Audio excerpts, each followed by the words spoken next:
One of the first things that we get asked about, mainly by my female friends, is what do you do for a toilet? When you go there for the day or stay over, what do you do? We have a mantra, like it or loathe it. It is, if it's a wee, find a tree. If it's a poo, use the loo. We are quite private here, certainly for people who stand to pee, it's very easy. Personally, I have very little shame. I will just do the same, find a tree and squat. So that's cool. When we stay over for longer periods, we need somewhere to put the solids. This here is what we, after much research, is what we decided upon. Dan's going to walk past in a minute because he's busy working while I'm doing the glamorous bit. We looked into various different methods, chemical camping toilets, all that sort of thing. Didn't like the idea of having chemicals on site. Where do we dispose of it? We don't have access to camping facilities and those special things that you dispose that. The very first toilet we had was a plastic, I'll put a picture of it up, a plastic toilet with a receptacle inside that we lined with toilet liners filled with cat litter and used that, and then we took that home and disposed of it safely.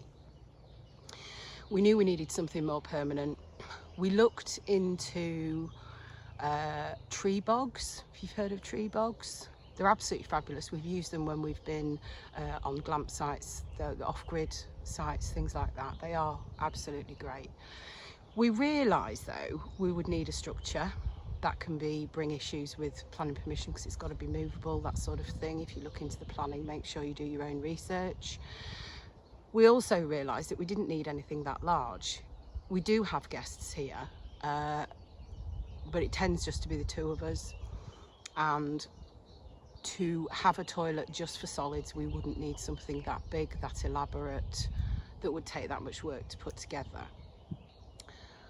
Much more research later, we decided on this. So this is, I'll take some pictures to show you. It's a very, very basic setup. It is a dry toilet, that is the key.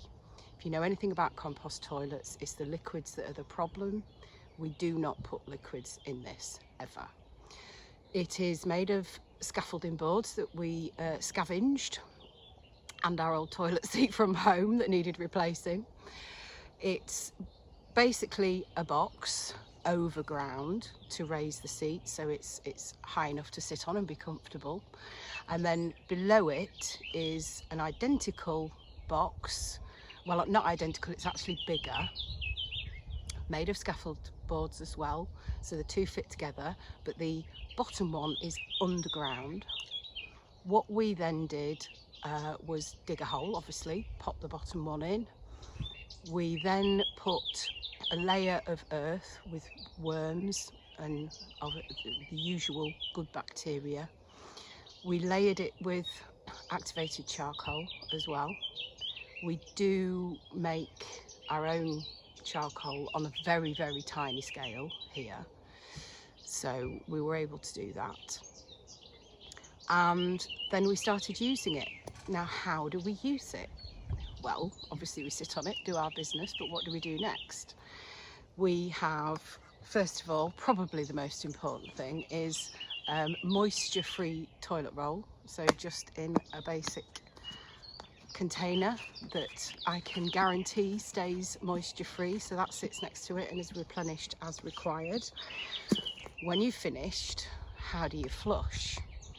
What we do is we gather we gather leaves and just general detritus from the woodland floor, because essentially what you're doing is you're composting. But we also save wood ash and the remnants of wood that we've burned from the woodland, because when we have a fire for warmth, we only burn wood. We save that and we make our flush mixture, which I've got here, which sits next to the toilet all the time. This is it. So it's a mixture of sawdust generated in the woodland from processing timber for logs. It is a lot of wood ash, a little bit of our own charcoal, a few twiggy bits find their way in there. So, and we then use this to shovel a bit out, and it's 2 level spadefuls per visit. We aren't squeamish, we do make sure that we cover. I won't show you inside, but what I can guarantee you is I am sat next to it, I can open it, there is no smell, 0 smell at all. It's brilliant, feels very clean to use. We also have a water dispenser just over here that we use to wash our hands afterwards. We do let them air dry when we're here, or just dry them on your clothes. But this is our woodland toilet. You'll also notice there isn't a screen. We don't have a screen anywhere. We've located the toilet away from base camp, away from any water sources, because we don't want anything to sort of seep its way into the drainage ditches that we have here.